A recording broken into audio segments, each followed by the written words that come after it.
A strange chapter of Moses' life deals with his two wives, a situation that sparked the events of Numbers chapter 12. The story begins sometime during the first 40-year period of his life, during the time before he fled to Midian.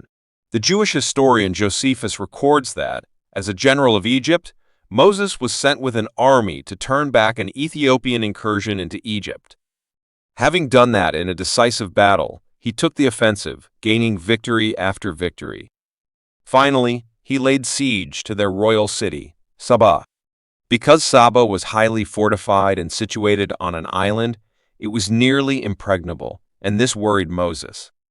However, before a long siege could reduce both morale and his army's strength, Josephus writes, Tharbis was the daughter of the king of the Ethiopians. She happened to see Moses as he led the army near the walls, and fought with great courage, and admiring the subtlety of his undertakings, and believing him to be the author of the Egyptians' success, she fell deeply in love with him, and upon the prevalence of that passion, sent to him the most faithful of all her servants to discourse with him about their marriage.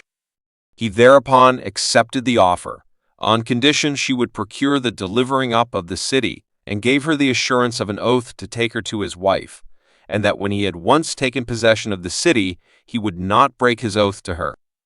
No sooner was the agreement made, but it took effect immediately, and when Moses had cut off the Ethiopians, he gave thanks to God, and consummated his marriage, and led the Egyptians back to their own land. Several years later, Moses fled from Egypt after killing the Egyptian. He was a fugitive, a wanted man. His Ethiopian wife, no longer in favor among the Egyptians, likely returned to her native land. 40 years passed while Moses led Jethro's flocks, during which he took Zipporah as his wife and fathered 2 sons. Then, after the Pharaoh's death, God called Moses to be his prophet and sent him back to Egypt. The subsequent events, Moses' demands of Pharaoh, the plagues, the Exodus, and the Red Sea crossing did not occur in a vacuum. Word of Egypt's devastation and humiliation raced through the surrounding countries. News would quickly reach Ethiopia that their conqueror, Moses, was alive and leading a new army of Israelites. It is not improbable that his Ethiopian wife, now upwards of her mid-50s, returned to Egypt to rejoin her husband. Evidently, arriving after the Israelites had already entered the wilderness, she followed their trail until she finally caught up with them at Hazeroth, and proclaimed herself to be Moses' wife. What a furor that caused! We see in Numbers 12 that it got Aaron and Miriam into deep trouble with God because they criticized Moses for a supposed sin he had committed long before he was converted. If it had been a sin, God had obviously forgiven him of it, an act of political strategy done before Moses' calling.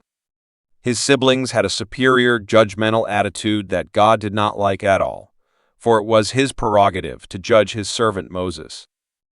As for Zipporah, she too would not have been happy to find out Moses had an Ethiopian wife, unless Moses had told her of his life in Egypt.